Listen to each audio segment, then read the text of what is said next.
네, 안녕하세요. 경제 스토리텔러 김창희라고 합니다. 오늘은 두 가지 주제를 놓고 다뤄보려고 하는데요. 왜 이렇게 반도체 가격이 오를까? 당연히 이제 수요가 뒷받침되니까 오르는 건데 그 수요를 도대체 무엇이 뒷받침하고 있는 거고, 그리고 이처럼 반도체 붐이라는 것을 미국 행정부가 달러 패권에 어떻게 이용하려고 하는지, 거기에 대해서 일단 간략하게 얘기를 한번 해보려고 합니다. 이제 몇 번씩 간헐적으로 다루어진 내용들이 좀 있어서 오늘은 컴퓨트 달러라는 주제로만 이제 과거에 좀 다뤄졌던 것들을 모아서 하나의 주제로 통합해서 얘기를 해보려고 합니다. 컴퓨트 달러라고 하는 시스템이 도대체 무엇이고, 미국이 어떤 전략으로 컴퓨터 달러 시스템을 끌고 가려고 하는지에 대해서 오늘 얘기를 해보겠습니다. 페트로 달러가 뭔지 아시죠? 석유, 달러. 석유를 달러로만 사는 시스템. 페트로 달러 시스템은 여러 번 말씀드렸으니까 1974년 닉슨 쇼크 이후에 닉슨 행정부, 그때 헨리 키신저라고 하는 천재 국무장관과 사우디아라비아의 파이살 국왕 간에 밀약을 맺고 전 세계 유일한 필수 자원이었던 석유를 달러로만 구입할 수 있게 밀약을 맺고 미국이 사우디아라비아에게 안보 우선을 제공해줬던 이런 계약관계 시스템이고, 석유를 사기 위해서 달러를 수요해야 되기 때문에 달러가 기축통화에서 이제 벗어나지 않게끔 이제 보장해줬던 시스템입니다. 근데 이 시스템이 흔들리고 있죠. 지금 전 세계가 석유를 이제는 달러 이외의 돈으로 사려고 하는 움직임들이 발생하고 있고, 석유를 또 예전만큼 사지 않는 시대가 올 것이라고 예측이 되죠. 오일 피크라고 해서 석유의 수요가 이제는 정점을 찍고 이제 줄어들 것이다라는 이제 예측을 하고 있으니까, 지금 사우디아라비아하고 아랍에미리트 같은 주요 산유국들은 석유를 팔아서 먹고 사는 경제에서 이제는 다른 경제로 이제 바꾸려고 하는. 그래서 지난번에도 이제 페트로달러 이쪽에 설명드렸지만, 사우디아라비아와 아랍에미리트가 탈석유 경제를 어떻게 만들려고 하는지 서로 전략은 같지만 전술이 다르기 때문에 충돌하고 있는 그 상황을 설명드렸는데요. 지금 이런 상황에서 페트로달러 시스템이 흔들리니까 또 지정학적으로 사우디아라비아가 미국과 약간 거리두기를 하고 있는 상황이고, 그러니까 경제적인 측면이나 지정학적인 측면에서 페트로달러 시스템이 지금 굉장히 심각하게 흔들리고 있고, 이 페트로달러 시스템이 흔들릴 경우에 미국의 달러 시스템은 무너질 수밖에 없으니까, 그렇다면 미국은 새로운 달러 시스템을 구상해야겠죠. 그것이 지난번에 제가 아랍에미리트를 중심으로 디지털 달러로만 이제 머반 석유를 결제하게끔 하겠다라고 하는 이제 페트로달러 2.0이라는 전략이 하나 일단 있고, 두 번째는 미국의 CSIS라고 하는 전략문제연구소라고 하는 싱크탱크가 있습니다. 여야를 막론한 이제 최고의 싱크탱크 중에 하나인데, 여기서 작년 12월 8일 날 하나의 보고서가 나오는데, 이 보고서가 달러 시스템을 새롭게 리모델링해서 이제 기축통화 자리를 지키려고 하는 미국의 전략을 이제 어느 정도는 엿볼 수 있는 굉장히 획기적이고 중요한 이제 보고서가 하나 나옵니다. 그런 개념들은 사실 그동안 산발적으로 없지는 않았는데, 이 CSIS의 전략 보고서가 나오면서 미국이 컴퓨터 달러라는 용어를 이제 본격적으로 쓰기 시작했고, 스콧 베센트 재무장관이나 제이디 벤스 부통령이 이 이야기들을 지금 많이 이제 하고 다니는 상황이 되면서 이제 서서히 미국의 컴퓨터 달러 전략이 무엇인지를 이제 어느 정도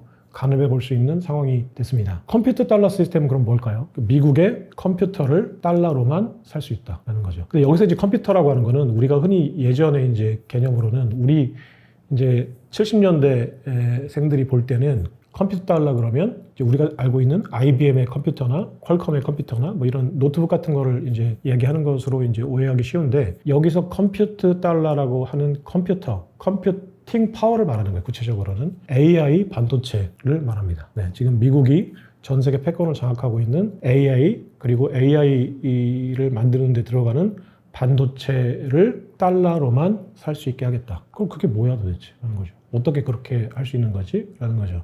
그래서 전략문제연구소가 세 가지 정도에 대해서 이제 컴퓨터 달러 시스템으로 가야 되고 갈 수밖에 없고, 또 어떻게 가야 되는지 여기에 대해서 살짝 얘기를 해놨습니다. 컴퓨터 달러가 페트로 달러 시스템에 비해서 갖고 있는 장점, 그리고 이제 시대적인 어떤 지정학적인 변화 이런 것들을 설명을 해놨는데, 첫 번째는 페트로 달러 시스템을 구축할 수 있었던 거는 산유국들이 과점 체제였기 때문이에요. 네, 몇 개의 산유국이 석유 공급망을 독점하고 있었기 때문에 미국이라고 하는 화폐 독점 국가가 이 과점 국가들과 밀약을 맺으면 됐던 시스템이거든요. 이게 만약에 석유가 전 세계가 다 생산한다. 지금 전기를 전 세계가 다 생산하듯이 석유를 전 세계가 다 생산한다 그러면 이 화폐 독점 국가가 계약을 맺거나 공급망을 컨트롤하기가 쉽지 않죠. 근데 페트로달러는 지금 어떠냐면 오펙 국가만 잡으면 됐어요. 특히 사우디아라비아만 잡으면 됐죠. 그럼에도 불구하고 석유 국가는 사실은 생각보다는 많아요. 네, 오펙 국가만 해도 사우디아라비아,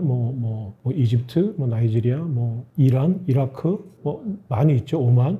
그러니까 여기서 이제 조금의 갈등이 생기면 지금도 마찬가지잖아요. 이란하고 갈등이 생기는 거고 또 이제 그 오펙 국가 내에서도 지금 그 아랍에미리트와 사우디아라비아 간의 갈등이 생기고 그러니까 사실은 여러 가지 컨트롤할 부분이 많이 있어요. 근데 여기에 비해서 지금 현재 AI 반도체 칩은 지금 한국, 대만, 미국이 사실은 설계나 여러 가지 면에서는 그냥 거의 세상을 중국과 미국이 독점하고 있다고 보면 되는 거고 중국은 이제 동맹국가는 아니니까 제외하고 미국이 사실은 설계라든지 상위 레벨에서는 독점을 하고 있고 지금 대만과 그 삼성전자가 예를 들면 대만의 TSMC나 삼성전자나 몇 개의 기업이 사실은 이 시장을 독점하고 있으니까 사실은 미국 내에 있는 반도체 공급망과 한국, 대만 등의 동맹국들만 잡으면 이 공급망은 컨트롤할 수 있어요, 미국이. 그래서 일단 그 컴퓨터 달러 시스템이 페트로 달러 시스템에 비해서 좋은 것은 공급망을 컨트롤하기가 비교적 용이하다라는 것이에요. 네, 그렇기 때문에 그 동맹국들과 계약 관계를 맺고 그 미국이 제공하는 컴퓨팅 파워, 연산력, 쉽게 얘기하면 AI 반도체 칩을 이제는 달러로만 받고 팔 수 있게 하겠다라는 전략 보고서입니다. 네, 이 전략 보고서를 미국의 행정부가 채택을 해서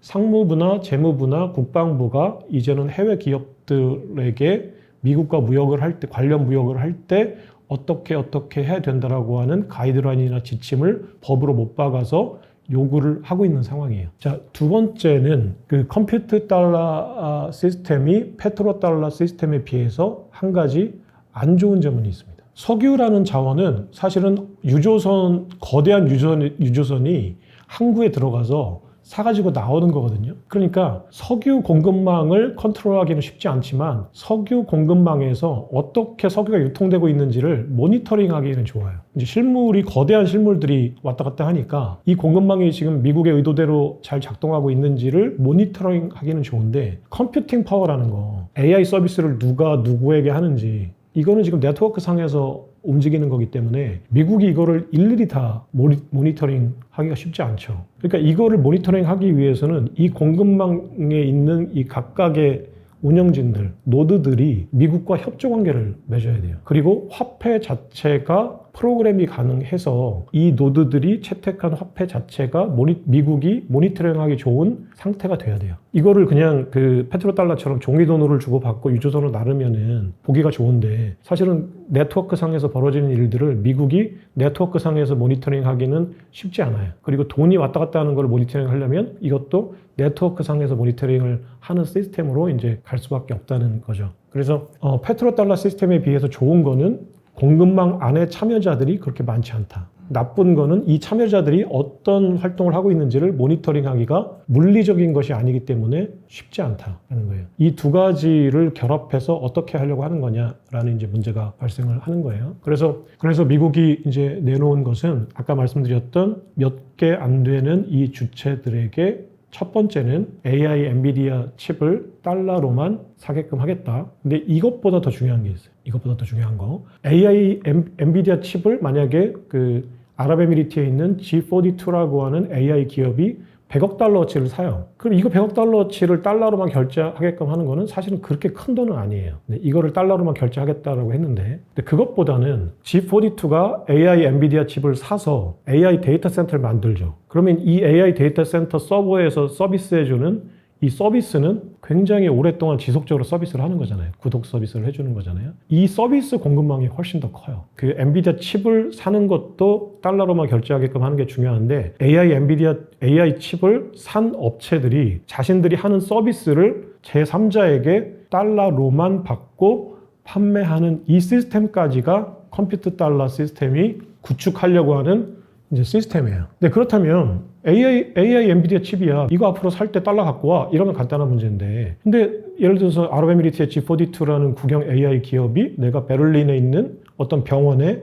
AI 서비스를 해주는데 이거를 달러로만 받고 팔아라. 이렇게 하기는 쉽지 않잖아요. 그러니까 이거를 강제하는 것까지가 컴퓨터 달러 시스템이 가려고 하는 길이에요. 그러니까 쉽지는 않죠. 그런데 만약에 니네가 서비스를 할 때 달러로만 받고 서비스 하지 않을 경우에는 엔비디아 칩을 못 사게 하겠다. 뭐 이렇게 할 경우에는 선택을 하겠죠. 나 이거 어떻게 해야 되지? 그럼 중국 칩을 한번 써볼까? 라고 하는데 아직까지는 이 고퀄리티 칩은 미국의 컴퓨팅 파워를 1차적으로 매입하지 않으면 자기네들이 서비스할 수가 없는 상황이 된 거예요. 이렇게 됐을 때 그렇다면 이 2차 공급망, 이 시장이 1차 공급망의 수십 배가 된다고 해요. 그러니까 100억 달러어치 칩을 사서 그 다음에 AI 서비스를 1000억 달러, 2000억 달러어치 만들어서 지속적으로 판매하는 거니까 사실은 이 시장을 달러 결제를 강제하는 게 굉장히 중요한 상황이 됐고, 지난번에 제가 아랍에미리트가 사우디아라비아에 비해서 페트로달러 시스템 2.0을 구축하는 데 적합한 이유는 아랍에미리트의 지금 현재 이제 행정부 권력은 미국에게 협조하는 시스템이에요. 네, 순위파 차남이기 때문에 팔레스타인 문제 어떤 명분에서 조금은 자유롭고, 또 아부다비나 두바이에 이미 이제 탈석유 경제권이 형성돼 있고 현재 미국의 통신망으로만 깔려 있기 때문에 여러 가지 면에서 아랍에미리트가 지금 미국에게 협조하고 있는 상황인데, 지난번에 그 IFAD라고 해서 인터컨티넨탈 퓨처스 아부다비라고 해서 이제 아랍에미리트의 머반 석유를 이제 적격 스테이블 코인 업체가 발행하는 스테이블 코인으로만 살 수 있게 하는 시스템을 테스트하고 있다라고 말씀드렸는데, 아직까지는 그냥 100% 달러긴 하지만 디지털 코인은 아니에요. 근데 지금 컴퓨터 달러 시스템에서도 아랍에미리트가 미국에게 굉장히 중요한 교두보 역할을 해주고 있어요. 그게 뭐냐면 G42라고 하는 미국의 국영 AI 기업이 있습니다. 근데 이 G42라고 하는 국영 AI 기업의 대주주 중에 하나가 어딜까요? 뭐 중동 쪽의 펀드, 이스라엘 펀드도 아마 들어와 있을 것 같은데, 이 펀드도 이제 여기에 많이 투자를 했는데, 일단 그 마이크로소프트가 이 G42에 15억 달러 이상을 투자하고 지금 현재 그 중동 AI 서비스의 교두보를 닦아놓은 상황이에요. 그리고 이것도 마이크로소프트가 지난번에 제가 그 페트로달러 2.0에서 얼핏 설명을 드렸는데, 마이크로소프트가 본격적으로 G42라는 업체에 투자하기 시작한 게 아부다비 아랍에미리트가 통신망을 화웨이 걸 다 뜯어내고 퀄컴 같은 미국의 통신망으로 깐 다음이거든요. 이 G42가 의외로 굉장히 기술력이 좋은 업체예요. 이스라엘에, 그러니까 그 아브라함 협정에 가입한 이후에 이스라엘의 기술력이 엄청나게 들어왔고 자본력이 엄청나게 들어왔고 미국의 투자를 엄청나게 받았고, 그 현재 중동과 인근 지역의 AI 서비스의 허브 역할을 하겠다라고 하는 업체예요. 실제로 중동 산유국들은 대부분 G42가 제공하는 AI 서비스를 이용할 수 있는 권역이고, 두 번째는 북부아프리카. 네, 북부아프리카도 있고, 심지어는 유럽도 지금 G42라고 하는 이 업체의 AI 서비스를 구독하고 있어요. 베를린 병원 같은, 독일 같은 병원 같은 데에서도. 그러니까 이 G42라는 업체는 단순하게 아랍에미리트의 AI 서비스 업체다 이렇게 보시기보다는 이스라엘과 미국의 기술과 자본이 모인 아랍에미리트를 교두보로 한 이 지역의 AI 서비스 공급망을 장악하려고 하는 다국적 기업이라고 보시면 될 것 같아요. 이 업체가 앞으로는 이 AI 서비스를 공급해 줄 때 미국의 달러로만, 그리고 이제 모니터링하기 쉬운 미국의 스테이블 코인으로만 공급을 해주게끔 하는 시스템을 구축해 나가고 있는데, 이게 미국이 의도하고 있는 컴퓨터 달러 시스템이에요. 근데 이 컴퓨터 달러 시스템이 뭐가 의미가 있는 거냐라는 거예요. 미국이 40조 달러의 부채가 쌓인 다음에 지난번에 말씀드렸듯이 신용대출을 더 이상 받을 수 없으니까 실물담보대출을 받는 시스템으로 이전시키려고 하는데, 그 실물담보 시스템을 운영하는 미국의 국부펀드, 그러니까 소버린 웰스 펀드라고 하는 SWF에 이게 컴퓨트 파워가, 연산력이 하나의 거대한 축으로 들어가요. 4개의 기둥 중에 하나예요. 하나는 금, 하나는 비트코인, 하나는 바로 이 컴퓨터 달러예요. 하나는 미국이 가지고 있는, 정부가 가지고 있는 부동산이에요. 근데 이게 금, 비트코인, 부동산이라고 하는 갑자기 이게 손가락이 하나가 이상하게 남았는데, 그 금, 비트코인, 부동산과 컴퓨터 파워, 미국의 연산력이라고 하는 이 실물이 가장 본질적인 차이가 하나 있어요. 네, 금, 비트코인, 부동산. 이 세 가지의 공통점이 뭘까요? 이게 가치가 있을 수밖에 없는 이유가 금, 비트코인, 부동산. 금과 비트코인만 해도 벌써 비트코인을 공부하는 사람들은 뭐가 장점이야? 그러면 본질적인 가치가 뭐야? 희소성이야. 금, 비트코인, 부동산은 기본적으로 희소해요. 네, 근데 그 국부 펀드가 해야 되는 일은 이 실물 자산을 관리해서 불리는 건데, 그래서 이제 그 월가의 금융공학을 접목해서 이걸 금융공학적으로 불리겠다라는 거잖아요. 근데 컴퓨팅 파워는 지금 금융공학을 입히지 않아도 이 자체가 어마어마하게 불어나고 있잖아요, 시장이. 그렇죠? 이게 석유랑 비슷해요. 캐내면 캐낼수록 계속 나오는 거예요. 고갈이 지금 거의 그냥 이거는 지금 시장이 어마어마하게 커지고 있으니까 이 한정된 어떤 희소 자원이 아니고 어마어마하게 불어나고 있는 막 그 다음날 일어나면 막 이만해지고 다음날 일어나면 이만해지는 시장이에요. 그래서 지금 자가 증식하고 있는 유일한 실물 담보 자산인 거예요, 미국 입장에서. 금융공학을 입혀서 불리지 않아도 그냥 이 시장 자체가 어마어마하게 커지고 있으니까. 그래서 사실은 이 시장을 제가 이제 금과 비트코인 여기에 주목해서 그동안 설명을 드려오다가 이제 최근에 이제 그 엔비디아나 이제 반도체 시장이 이렇게 커지는 이제 와중에 제가 조금 이제 또 집중적으로 한번 공부를 해보니까 미국이 왜 여기에 지금 주목하고 있는가. 담보자산을 계속 성장시키고 키워나가고 불리는 게 미국의 지금 그 재무부가 할 가장 중요한 일인데, 이 컴퓨팅 파워라는 것은 지금 시장성이 어마어마하게 커지고 있어서 그냥 자체로 계속 커지고 있다. 그러니까 미국이 주목할 수밖에 없겠죠. 그러니까 이 점이 되게 중요한 문제더라고요. 그냥 계속 커지고 있다. 뭘 하지 않아도 이 시장 자체가 너무 커지고 있어요. 그리고 또 이걸 미국이 또 뒤에서 이제 칩스라고 해서 이제 반도체 보조금을 지급한다거나 여러 가지 또 지원을 해주고 있죠. 물론 이제 미국이 하는 거는 주마가 편이지 사실 미국이 키우고 있는 건 아니죠. 전 세계가 지금 시장 자체가 자생력을 가지고 이제 그 반도체나 AI 시장이 커지고 있는데, 미국이 여기에 이제 달리는 말한테 이제 째찍을 가듯이 계속 이제 뒤에서 째찍을 가고 있는 상황인 거죠. 그 이유가 보니까 실물 담보 시스템으로 달러를 굴려야 되는데 이 실물 담보 자체가 어마어마하게 커지고 있다는 거죠. 그리고 또 하나는 아까 제가 말씀드린 것 중에 하나는 페트로달러 시스템에 비해서 컴퓨터 달러 시스템이 됐을 때 한 가지 이제 문제는 모니터링이 쉽지 않다. 그렇기 때문에 미국은 지금 재무부, 상무부, 국방부가 힘을 합쳐서 이 컴퓨터 달러 시스템에서 모니터링을 보다 철저하고 쉽게 할 수 있는 방안들을 지속적으로 지금 만들고 있는 상황인데, 그 가장 중요한 방법이, 그렇다면 이 컴퓨터 달러라고 하는 이 컴퓨팅 파워, 석유 자원이라고 하는 이제 페트로달러의 석유 자원에 해당하는 컴퓨팅 파워 자체를 뭔가 규격화시켜야 되잖아요. 모듈화 시켜야 이것을 관리하기가 편해요. 그리고 이 시스템을 만약에 종이돈을 갖고 와서 사게끔 하면은 여기저기서 이제 그림자 마켓이 생기고 암시장이 생길 텐데,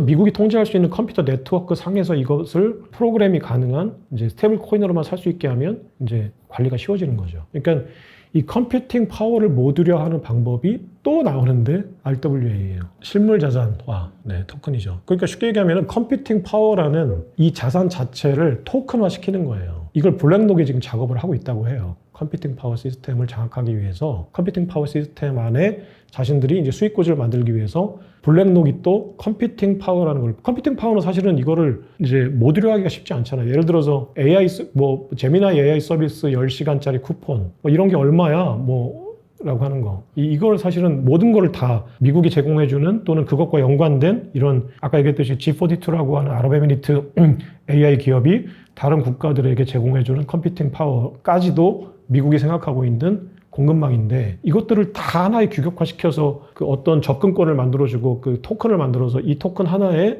어느 정도의 컴퓨팅을 제공했다라는 거를 일일이 다 모듈화 시키기가 쉽지 않은데, 이 작업을 지금 블랙록이 이 컴퓨팅 파워를 RWA 토큰으로 만들어서 규격화하는 작업을 하고 있다고 합니다. 그러니까 내가 앞으로 미국이 컴퓨팅 파워에 접근할 때 엔비디아 구독료 얼마 내고 몇 개월 쓰겠다, 아니면 이제 G42 베를린 병원이 G42 아랍에미리트 AI 서비스를 몇 시간짜리 쿠폰을 발행해서 뭘 쓰겠다, 이런 게 아니라 블랙록이 제공해주는 그 RWA 토큰을 하나 사면 이 자체가 이제 그 미국이 제공해주는 컴퓨팅 파워에 이제 접근해줄 수 있는 일정한 접근권 역할을 하게끔 하겠다는 거죠. 그러니까 어마어마해지는 거예요. 전 세계에 제공되고 있는 1차 컴퓨팅 파워, 미국이 제공해주는 1차 컴퓨팅 파워, 그리고 미국이 제공해주는 AI 칩을 가지고 만든 데이터 센터가 제공하는 2차 컴퓨팅 파워까지 미국이 RWA로 만들어서 접근권을 만들어서 토큰화해서 이 토큰을 팔겠다. 이 토큰을 뭘로 바꿔 파느냐? USDC 같은 스테이블 코인으로만 받겠다. 그리고 그 계약서 상에 아예 명시를 해놓는 거예요. 상무부가 제공하는, 예를 들어서 당신들이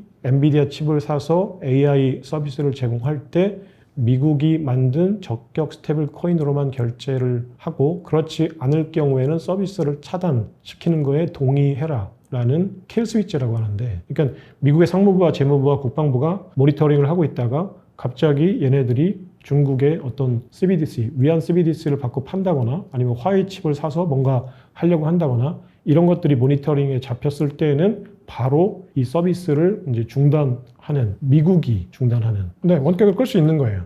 그게 가능해라고 하는데 실제 G42라고 하는 이제 그 아랍에미리트의 AI 업체가 현재 운영하고 있는 데이터 센터의 운영진이 미국 사람들이에요. 미국의 운영진들이 운영을 하고 있어요. AI 데이터 센터를 모니터링, 관리, 운영, 유지, 보수하는데 이게 아랍에미리트의 인력들이 하는 게 아니고 미국의 인력이 파견돼서 합니다. 그리고 여기서 제공되는 서비스가 베를린에 예를 들어서 파는데 아니면은 뭐 폴란드에 파는데 폴란드가 갑자기 그 위안화 CBDC를 가지고 결제를 하겠다거나 이 폴란드 업체가 이 AI 서비스를 받아서 뭔가 이제 중국이나 그 러시아와의 공급망과 어떤 결탁된 어떤 행위들을 했을 때 미국의 모니터링에 걸리면 미국이 아랍에미리트가 제공해주는 AI 서비스를 셧다운할 수 있는 권한을 가지고 있어요. 네, 이게 상무부가 요청한 이 무역 제재 규정에 포함이 돼서 계약서 상에 포함이 돼서 계약서가 만들어지고 그 계약서를 이제 사인을 하면서 이미 그런 시스템을 운영하고 있는 상황이에요.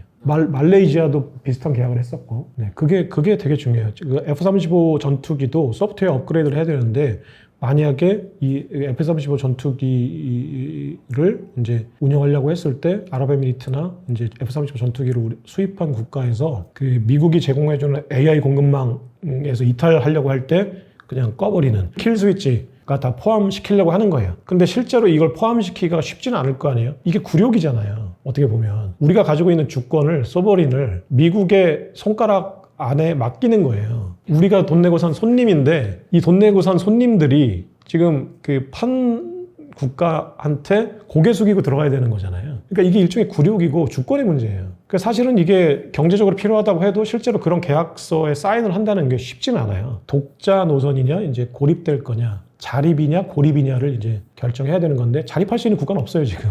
미국의 컴퓨팅 파워를 쓰지 않고 내가 이제 독자적인 어떤 이제 그 공급망을 구축한다거나 아니면은 중국과 러시아가 제공해주는 공급망 안에 편입된다거나 이 둘 중에 하나를 선택해야 되잖아요. 쉽지 않죠. 그러니까 굴욕적으로 받아들여야 되는 상황이에요. 전 세계가. 근데 이제 조금 체면을 차리는 국가들은 아직까지 사인을 안 했는데 아랍에미리트하고 말레이시아가 지금 거기에 사인을 하고 미국이 제공하는 컴퓨터 달러 시스템 안에 지금 편입되어 있는 상황입니다. 이게 미국이 하려고 하는 페트로달러 시스템을 대체하려고 하는 굉장히 유력한 새로운 달러 시스템이고 전략이 수립된 지도 얼마 안 됐지만 굉장히 유용하다고 판단을 하고 있고 또 굉장히 치밀하게 지금 물밑에서 준비나 전략을 펼치고 있는 상황이라고 보시면 될 것 같아요. 그리고 여기서 가장 중요한 거는 실물 담보 시스템으로 달러 시스템이 가야 되는데 너무 좋은 게 이 시장 자체가 지금 너무 커지고 있어서 실물 담보물이 자체로 그냥 자생력을 가지고 막 어마어마하게 커지고 있는 거예요. 금하고 비트코인은 막 미국의 그러니까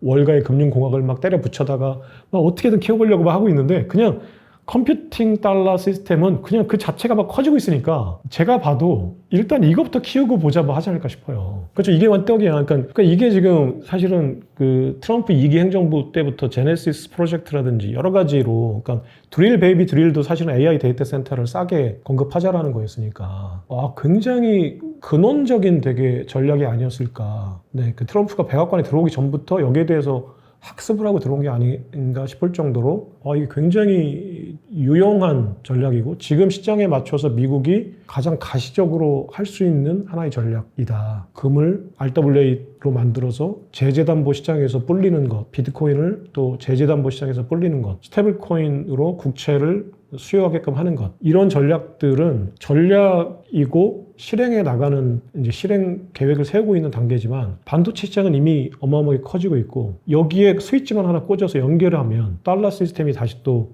이제 어느 정도 생명력을 가지고 연장될 수 있다고 하면 일단 트럼프 대통령이 1차적으로 가장 주목할 만한 전략이다. 그래서 그 전략에 사실 전략 그 보고서가 굉장히 길지도 않아요. 거의 뭐 서너 페이지밖에 안 돼요. 네, 그 CSIS라는 홈페이지에 가면 어떻게 지금 미국이 가지고 있는 AI 파워를 어떻게 어떻게 달러 시스템으로 연결할 거냐 뭐 이런 제목의 보고서가 있어요. 그게 이제 그 보고서를 작성한 사람도 한 사람, 주도자가 한 사람이고, 그래서 대략 한 서너 페이지, A4 용지로 할 때 한 서너 페이지 정도 분량의 보고서가 있는데, 이 간략한 보고서가 지금 미국의 어떤 달러 패권을 유지시켜주는 그 전략이에요. 여기서 이제 중요한 거는 지금 현재 페트로달러 시스템에서 미국이 제공해주는 반대 급부는 군사적인 안보 우산이에요. 근데 이 그 컴퓨터 달러 시스템에서 그 전략 보고서 상에 나와 있는 이제 반대 급부는 경제적인 안보 우산이에요. 네, 자신들의 공급망을 수긍하고 들어온 국가나 기업들에게는 러시아나 중국 같은 적성국들의 공급망이 어떤 위협을 줄 때 그 위협을 제거해 주겠다는 거예요.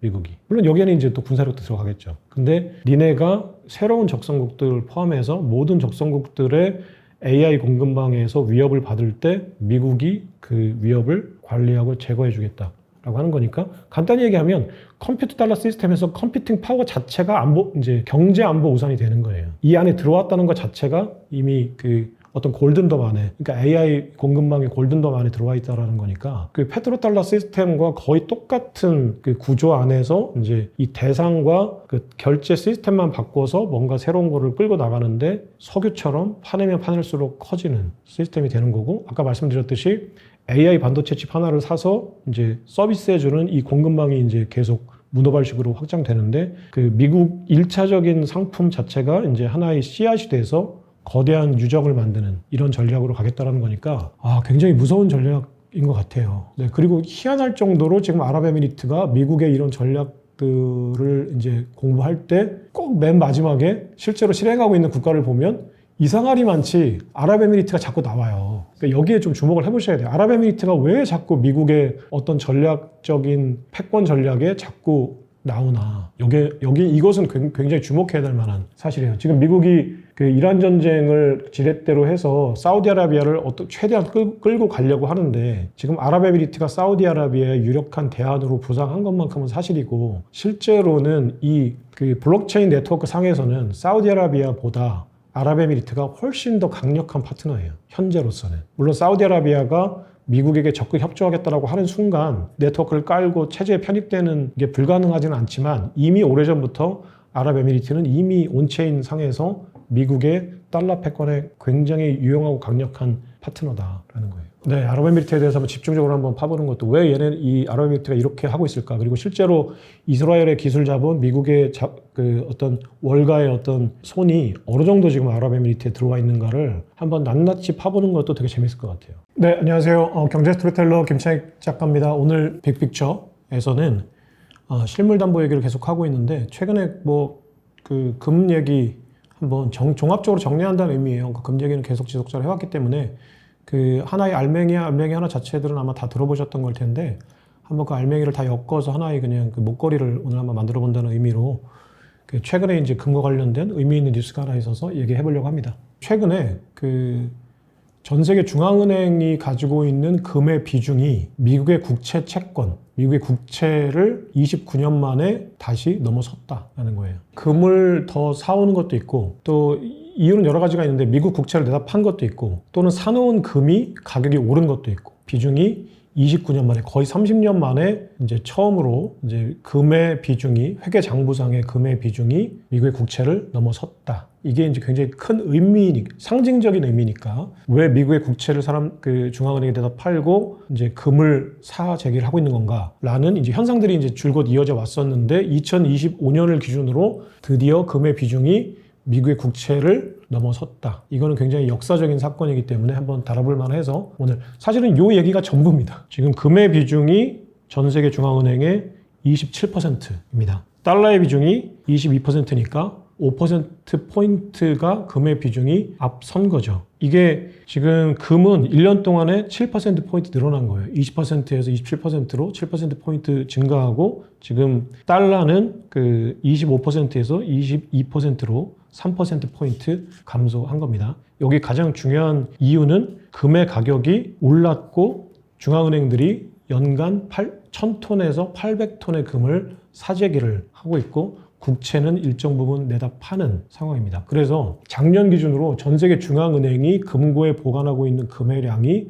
36,000톤에 달해요. 미국이 8,000톤이고 독일이 대략 한 3,000톤인 거로 3,000톤 가까운 걸로 알고 있고 프랑스가 대략 2,000톤, 또 이탈리아가 대략 또 1,500톤 해서 EU가 가지고 있는 게 13,000톤 정도 되고 미국이 가지고 있는 게 8,000톤 정도 되고 중국이 공식적으로는 2,000톤, 비공식적으로는 좀 더 5,000톤 가까이 갖고 있는 것으로 이제 집계되고 있고 어쨌거나 작년 기준으로 전 세계 중앙은행들이 금고에 보관하고 있는 금의 양이 브레튼우즈 체제 정점일 때 38,000톤하고 비슷해졌어요. 브레튼우즈 체제라는 거는 근본이제 시스템을 얘기하는 거거든요. 닉슨 쇼크 이전의 체제 2,000톤만 중앙은행들이 더 사면 그러니까 지금 현재 속도대로라면 대략 2년에서 3년 정도가 지나면 브레튼우즈 체제로 돌아가는 거예요. 사실상 중앙은행의 대체 대조표가. 물론 이제 화폐량에 비하면은 뭐 브레튼우즈 체제랑 지금이랑 단순 비교할 수 없는데 지금 현재 화폐량에 비하면은 36,000톤의 금이 브레튼우즈 체제에서 36,000톤하고는 뭐 단순 비교할 수는 없지만 그냥 상징적으로 지금 브레튼우즈 체제 때만큼 중앙은행들이 금을 많이 가지고 있다라는 거죠. 그 얘기를 좀 해보려고 하고 이렇게 된 이제 가장 중요한 이유는 아까 제가 말씀드린 대로 금 가격이 일단 많이 오른 거하고 그리고 우크라이나 전쟁 이후에 달러 시스템에서 러시아가 배제되는 거를 전 세계가 봤으니까 이제는 달러 시스템에서 벗어나려고 하는 욕구 그리고 반세계화라고 하는 관세 전쟁 등등의 이제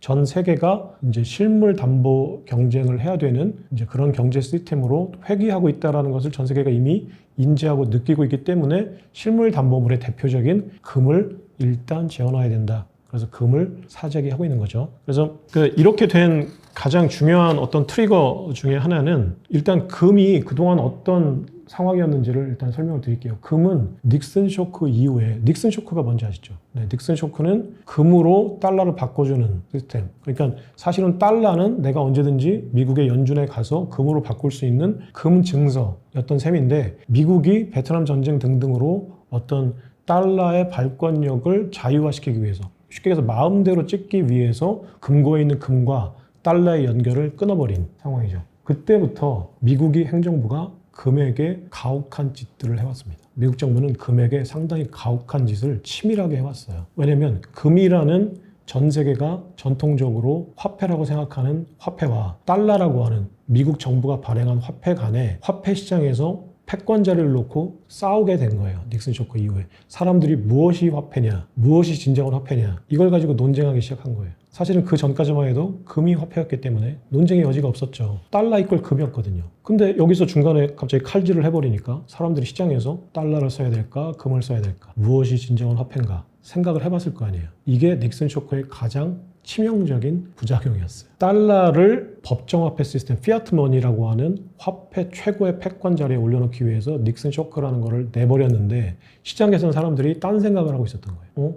달러는 종인데 내가 뭘 믿고 써? 종교야? 믿으라고 하는데 내가 뭘 믿지? 믿을 게 없잖아요. 그래서 이제 페트로달러 시스템으로 간 거고 이 금을 가지고 바라보는 사람들의 시선은 절대적이었거든요. 금이라는 거는 5,000년간 화폐였으니까. 네. 그래서 사람들은 시장에서 금을 화폐로 지속적으로 믿었는데 그렇다면 미국이 달러를 화폐 패권으로 만들려고 하는 미국의 입장에서는 총칼을 들이대서 이 금을 묻어버려야죠. 네. 그래서 금의 순환사가 시작이 돼요. 그 첫 번째 순환사가 닉슨 쇼크 이후에 바로 금이 달러와 연동된 이 가격이 끊어졌던 건 아니에요. 시장에서 지속적으로 계속 사람들은 관성적으로 금과 달러를 연동해서 썼어요. 하지만 닉슨 쇼크 이후에 이제 그 1온스에 35달러라고 하는 이 법적인 링크는 깨지니까 금 가격이 막 치솟죠. 금이 실제로 화폐다라고 생각해서 사람들이 금을 사재기 시작하고 달러를 이제 계속 평가절하하기 시작합니다. 시장에서. 그래서 달러의 가격은 계속 떨어지고 금의 가격은 계속 올라가죠. 이 달러의 가격이 떨어지는 게 당시 미국이 원했던 거예요. 달러 약세를 이제 무역 적자를 해소하는 방편으로 그랬는데 갑자기 금의 가격이 생각보다 너무 많이 올라가니까 갑자기 80달러, 100달러가 되니까 미국이 금의 가격을 사실은 42달러로 73년에 다시 고시를 해요. 이거 되게 아이러니한 사건이었어요. 71년도에 닉슨 쇼크는 금과 달러는 아무런 상관이 없어요 라고 선언한 거예요. 근데 갑자기 73년에 뜬금없이 미국이 금의 가격은 42달러입니다 라고 또 선언을 해요. 근데 이미 이게 안 맞잖아요. 71년에 금과 달러는 아무런 상관이 없어요 그랬는데 73년에 달러는 35달러에서 42달러로 금과 교환 비율을 바꿉니다 라고 선언을 해요. 그러니까 73년까지도 미국은 이 금의 가격이 폭등하는 거를 막고 싶었던 거예요. 42달러로 자신들이 고시를 해서 금의 가격을 억누르고 싶었던 거예요. 그게 안 되죠, 근데.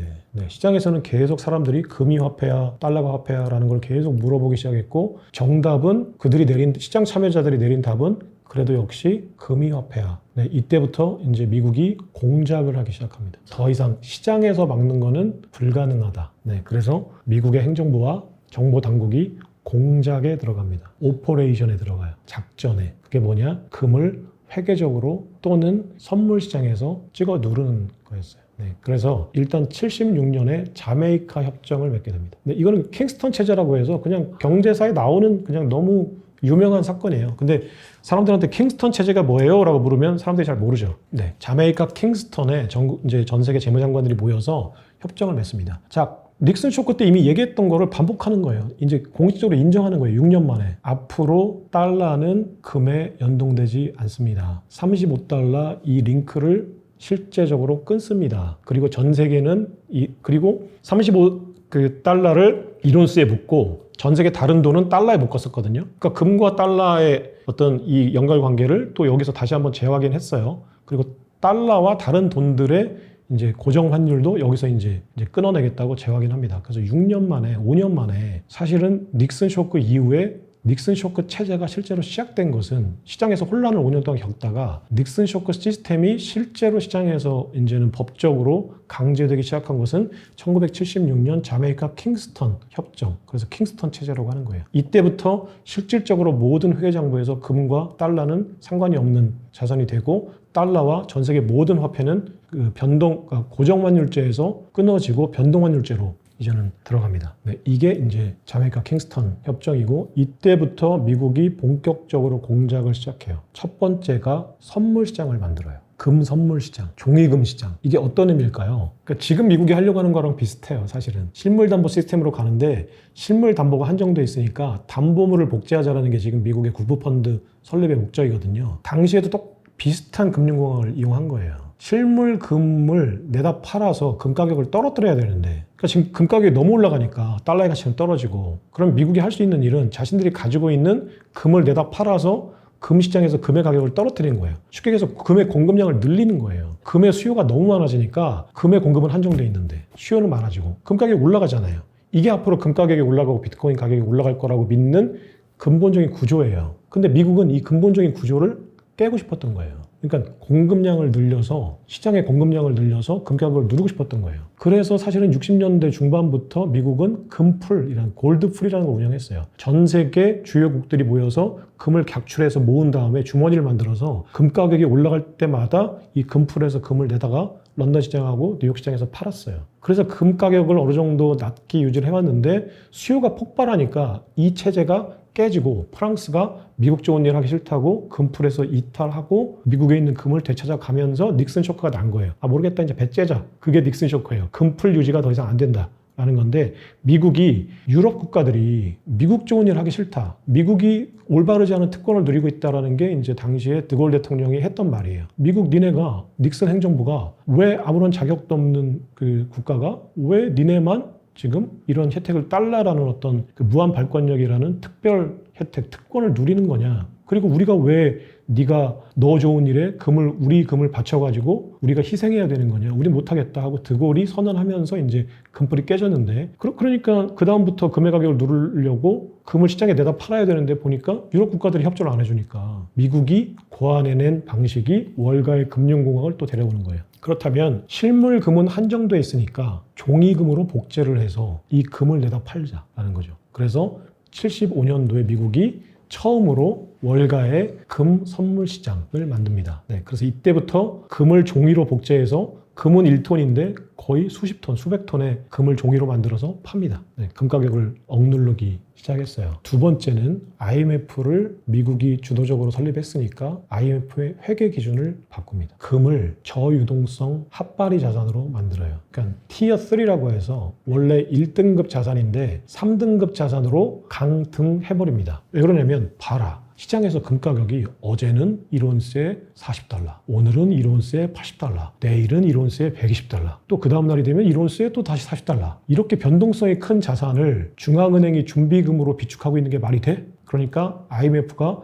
전 세계 중앙은행에 가이드라인을 줍니다. 금은 티어 3, 3등급 핫발이 자산이야. 그러니까 니네가 금 준비금을 가지고 있을 때 곱하기 0.5에서 장부에 적어. 100만 달러짜리 금을 가지고 있으면 50만 달러야. 근데 봐라, 국채는 100만 달러 그대로 적을 수 있어. 선택해라고 한 거야. 네, 그때부터 전 세계 중앙은행이 금을 내다 팔기 시작하겠죠. 미국 국채를 사겠죠. 이게 이제 미국에 썼던 IMF 회계 가이드라인 강등. 상에서 금의 지위를 아예 핫바리 자산으로, 니네가 금을 비축하고 있으면 그것은 50%만 담보물로 쳐주는 아주 질적으로 안 좋은 그냥 누런 불편하고 무거운 그냥 쇳덩어리야. 그러니까 알아서 선택해. 그 미국의 국채를 살지 금을 살지. 이때부터 이제 전 세계가 금을 내다 팔기 시작하고 IMF가 가지고 있었던 금 준비금도 거의 20%, 15% 정도를 시장에 그냥 내가 팔아버립니다. 금 가격을 억누르기 위해서. 이렇게 지난 대략 50년간 킹스턴 체제부터 미국은 오퍼레이션, 금을 이제 원자재로 격화시키는 작전을 펼쳐왔어요. 근데 이랬다가 이 오퍼레이션이 더 이상 먹히지 않는 작전이, 공작이 더 이상 먹히지 않는 전 세계 금융위기가 발발합니다. 어디서? 전 세계 금융위기가 어디서 났죠? 미국에서. 언제 났죠? 2008년 9월인가 리먼 브라더스 사태로 시작이 됐으니까 리먼 브라더스 파산을 기점으로 잡으면 2008년 대략 이제 하반기 가을 시즌입니다. 제 기억으로는 그때부터 이제 2009년에 본격적으로 글로벌 금융위기가 났죠. 자, 글로벌 금융위기가 난 이유는 뭐죠? 그러니까 저담보, 그러니까 담보물이 안 좋은, 신용이 안 좋은 저등급 신용자들에게 부동산 담보대출을 너무 많이 해준 거예요. 모기지 파생 상품으로. 자, CBO, CDO라고 하는 이제 신용부도 사업이다 뭐다 해가지고 아무튼 월가의 파생 상품이 남발되면서 미국이 그 레버리지가 무너지고 이제 순차적 연쇄적으로 이제 도산되는 미국의 어떤 종이 시장, 실물이 없는 그냥 판타지 금융 시장이 연쇄적으로 이제 마진콜에 들어가면서 이제 그 무너지게 되죠. 이때 이제 전 세계가 미국에게 요구하게 됩니다. 국채가 왜 1등급 자산이지? 미국의 국채가? 니네가 이렇게 파생 상품 남발해가지고 전 세계가 금융위기가 났는데 그래도 미국의 국채를 1등급 자산이라고 할 수 있어? 라고 이제 물어보기 시작한 거예요. 좋은 빌미죠. 사실은 화폐의 패권을 호시탐탐 노리고 있었던 유럽이나 중국 입장에서 볼 때는 엄청나게 좋은 트리거가 됐잖아요. 그래서 미국에게 계속 질문하는 거예요. 미국의 국채가 왜 1등급이야? 니네 국채를 뭘 믿고 우리가 사줘야 돼? 라고 하는 거죠. 금이 낫지 않아? 라고 이제 하는 거예요. 미국의 국채를 3등급으로 낮추자 라고 했겠죠. 처음에는 내가 협상가라면 그렇게 했을 거예요. 자, 금을 1등급으로 높이자 이렇게 하지 않고 미국 국채를 낮추자, 못 믿겠다 라고 하니까 미국이 그렇게 하기 싫죠. 그런데 중국과 유럽은 금을 많이 가지고 있어요. 자, 그러면 대신에 그래 알았어, 그러면 국채는 1등급으로 놔두자. 대신에 금을 1등급으로 올리자. 금이 미국의 국채보다 할인될 이유가 전혀 없다라고 이제 했던 거죠. 미국이 거부할 수 있는 상황이 아니었어요. 국채를 강등시키느냐의 문제였으니까. 자, 그래서 2019년도에 다시 금을 1등급 자산으로 IMF 회계 기준상의 1등급 자산으로 그리고 또 바젤3 협약이라는 전 세계 금융 규약, 전 세계 금융 파워맨들이 모여서 만장일치로 전 세계 금융 질서를 결정하는 바젤 협약이라는 게 있는데 스위스 바젤에서 모여서 결정합니다. 여기서 결정된 거는 법적 강제력은 없지만 전 세계 금융사들이 다 따라가는 일종의 암묵적인 이제 불문법이에요. 바젤3 협약에서 금이 다시 1등급 자산이 되고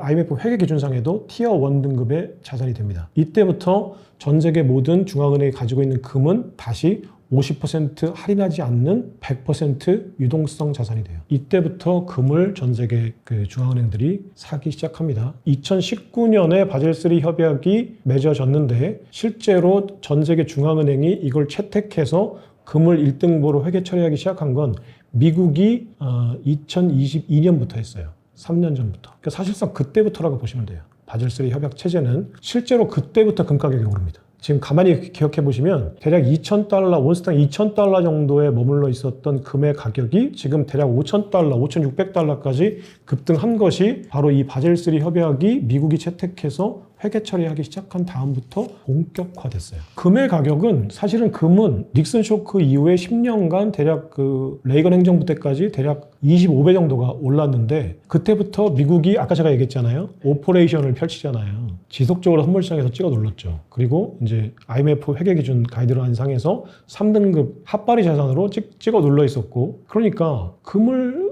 사재기 하는 나라들은 미국이 통상 압력까지 넣었을 수 있어요. 그러니까 우리나라가 지금 현재 금을 제가 기억하는 바로는 영란은행에 100톤 정도의 금을 가지고 있어요. 우리나라 경제 규모에 비하면 아주 미미한 금을 가지고 있죠. 우리나라는 지금 실물 담보가 전혀 없는 나라라고 보시면 돼요. 그러니까 100톤 가지고 있는 이유 중에 하나가, 더 늘리지 못한 이유 중에 하나가 이제 그 금을 사재기했을 때 금 가격이 떨어지면서 당시 한국은행장이 완전히 개망신을 당했었고, 국회에서. 그래서 한국은행장들이 금 사는 거에 트라우마가 있다는 얘기가 하나 있고, 근데 그 중에 가장 큰 이유는 미국의 달러 시스템에 협조한다라는 제스처를 취하기 위해서 그랬다고 생각해요. 만약에 금을 산다는 얘기는 달러 시스템에서 우리가 벗어나는 준비를 하고 있다는 얘기니까 저희같이 미국의 대외 의존도가 높은 나라가 취할 수 있는 전략이 아니죠. 힘들죠. 사실 어떤 중앙은행장이라고 하더라도 미국의 눈밖에 나면서 자신의 자리를 이렇게 지키기가 쉽지는 않을 거예요. 그러니까 뭐 그런 걸 떠나서 아무튼 그런 선택을 하기가, 그런 모험을 하기가 쉽지 않을 거예요. 아무튼 이런 상황에서 이제 다시 2022년부터 이제 그 미국의 회계장부 상에 금이 1등급 자산으로 이제 적게 되고, 이때부터 이제 전 세계는 다시 금 사재기를 하게 됩니다. 뭐 여러 가지 회계 또 정리가 있는데 뭐 그거는 차치하고, 네, 이때부터 이제 전 세계가 그렇다면 믿을 거는 금밖에 없다. 자, 그렇다면 우리가 전 세계에 흩어져 있는 금을 언제 뺏길지 모르니까 우리나라의 금고에 옮겨야 된다라는 생각을 하게 되죠. 미국이 스위프트망에서 러시아를 배제시킨 걸 보니까 미국의 금고에 금을 맡겨놓은 유럽의 많은 중앙은행들 불안하죠. 트럼프 하는 걸 보니까, 트럼프 성격을 보니까 뭐 동맹이고 무슨 의리고 나발이고 없는데 언제 자기네 금이라고 할 수도 있겠다라는 불안감에 떨게 되죠. 그래서 전 세계가 자국의 금고로 실물금을 옮기자라는 움직임을 막 벌이게 됩니다. 그래서 실제로 독일이 상당량의 금을 미국에서 옮겨와요. 그리고 프랑스가 최근에 그 129톤의 금을 금융공학적으로 차액거래라는 거, 로케이션 스왑이라고도 하고 차액거래라고도 하는데, 간단히 얘기해서 금을 꺼내서 옮겨오는 게 아니라 그 금은 그대로 놔두고 그냥 팔아버리고 다시 런던 금시장이나 다른 곳에서 이제 그 차액만큼의 그 돈을 더 붙여서 1등급 금으로 바꿔서 자국 금고로 옮깁니다. 그래서 앞으로는 전 세계가 그 자국 금고에 있는 실물 금을 보여주고 채권을 발행하는 시스템으로 가겠다라는 거고, 실물 금 경쟁을 이제 하게 되니까 이제는 양도 중요해지고 금의 질도 중요해진 거예요. 우리 금고에 있는 금이 이렇게 많고 양도 좋아라고 해야 비싸게 책정해서 국채를 발행할 수 있잖아요. 그래서 프랑스하고 유럽 국가들이 한 일은 미국 연준에 있는 금을 가져다가 재정련을 해서 1등급 금으로 만들어서 금고에 쌓아두는 거예요. 독일은 실제로 연준에 있는 금을 가져다가 실제로 녹여서 금고에 옮겼고, 프랑스는 그냥 3등급 금을 팔고 거기에 돈을 조금 더 보태서 런던에서 1등급 금, 그 런던 굿 딜리버리라고 하는 인증마크가 찍힌 1등급 금을 사서 채우는 방식, 그러니까 차액거래 또는 로케이션 스왑 방식, 조금 더 스마트한 방식이죠. 독일보다는 그냥 꺼내서 배로 옮겨서 녹여서 다시 제공하는 것보다 그냥 팔고 다시 사는 게 이제 프랑스는 더 좋다고 생각했고, 실제로 2025년 7월부터 2026년 올해 1월까지 프랑스는 그런 방식으로 129톤의 금을 자국 금고로 옮겼습니다. 이렇게 이제 금을 옮기고 또는 재정렬해서 1등급 금으로 만드는 작업들을 하고 있고, 이렇게 금의 계급화, 등급화, 그리고 양적 경쟁을 벌이고 있는 와중에 미국이 금이라는 실물 담보를 가지고 다시 국채 시스템을 운용하겠다라고 하니까 미국도 마찬가지로 자국에 있는 금을 양을 늘려야 되고, 또 품질을 지금 현재 80% 이제 90% 사이에 있는 순도를 99.5% 이상의 영국 런던 굿 딜리버리가 요구하는 국제 표준 이상으로 맞춰서 금을 쌓아두겠다라고 하는 거예요. 왜냐면 자산을, 금이라는 실물 자산을 국부펀드에 넣어놓고 이 실물 자산을 불려서 채권을 발행하는 시스템으로 가려고 보니까 양도 8,133톤으로 한정돼 있고 질도 3등급이다. 그렇다면 양도 늘리고 질도 높여야 된다. 질을 높이는 방법은 일단 금고를 실사한 뒤에 다시 녹여서 1등급 금으로 만들겠다라는 거고, 이게 이제 케빈 허스의 신임 연준 의장과 스콧 베센트 재무장관이 하려고 하는 금의 계급화, 금의 재평가라는 거고, 이것을 하기 위해서 협약을 맺은 게 신재무부 연준협약이라는 협약을 앞으로 맺어서 이제 그걸 하겠다는 것입니다. 그렇다면 금의 양을 어떻게 늘리느냐? 제가 지난번 설명드린 대로 국부펀드가 RWA 토큰을 발행하면 그 RWA 토큰을 월가가 재담보 시장에서 굴려서 이 담보물 자체를 늘려주겠다라고 하는 것이고요.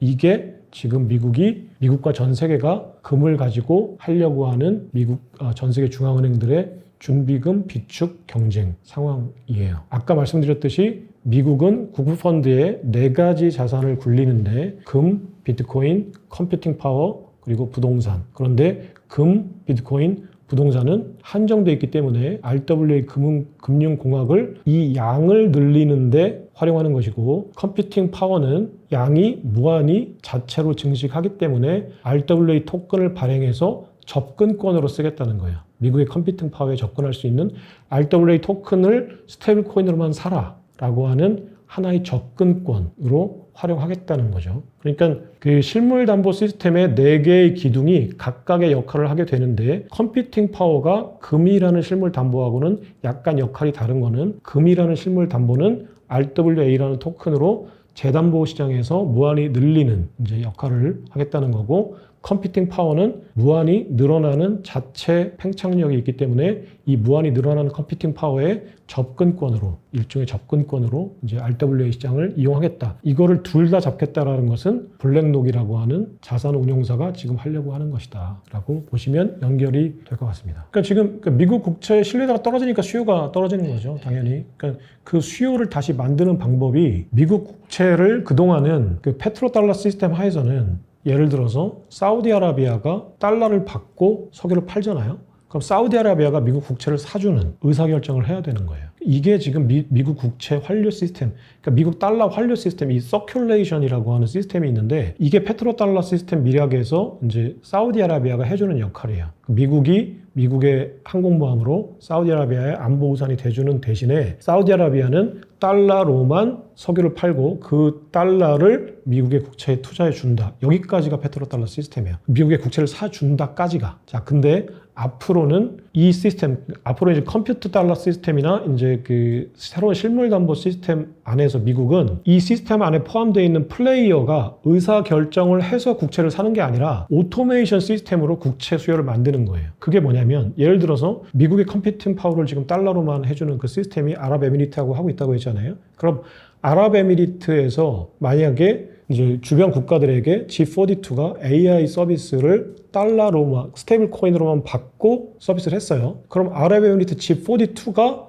미국의 국채를 사줘야 예전에 페트로달러 시스템이 완성되는 거잖아요. 근데 지금은 G42가 미국의 적격 스테이블 코인 업체가 발행하는 스테이블 코인으로만 이 AI 서비스를 해줬을 때, 이 적격 스테이블 코인 업체들의 준비금이 자동으로 쌓이는 거예요, 미국의 국채로. 그러니까 미국은 앞으로 플레이어의 의사 결정은 이 마음이 바뀔 수 있는 리스크가 있잖아요. 지금 사우디아라비아가 중국하고 붙어보려고 자꾸 하니까 플레이어가 수틀리면 마음을 바꿀 수 있거든요. 아무리 힘센 국가라고 하지만 그 상대 국가가 마음을 바꾸면 내가 그걸 강제하는 비용이 들잖아요. 근데 지금 미국은 앞으로의 새로운 달러 시스템은 플레이어의 마음과 상관없이 시스템 자체 알고리즘 내에서 그냥 자체로 국채 수요가 늘어나는 시스템이 되는 거예요. 그러니까 그 전략적인 파트너들이 생각을 바꾸고 이런 게 아무런 영향을 미치지 않아요. 그냥 전략적인 파트너들이 이 시스템 내에 있다면 지속적으로 AI를 팔면서 그냥 미국의 국채 수요가 늘어나는 오토메이션 시스템이 되는 거죠. 이게 가장 큰 차이점이라고 할 수 있어요.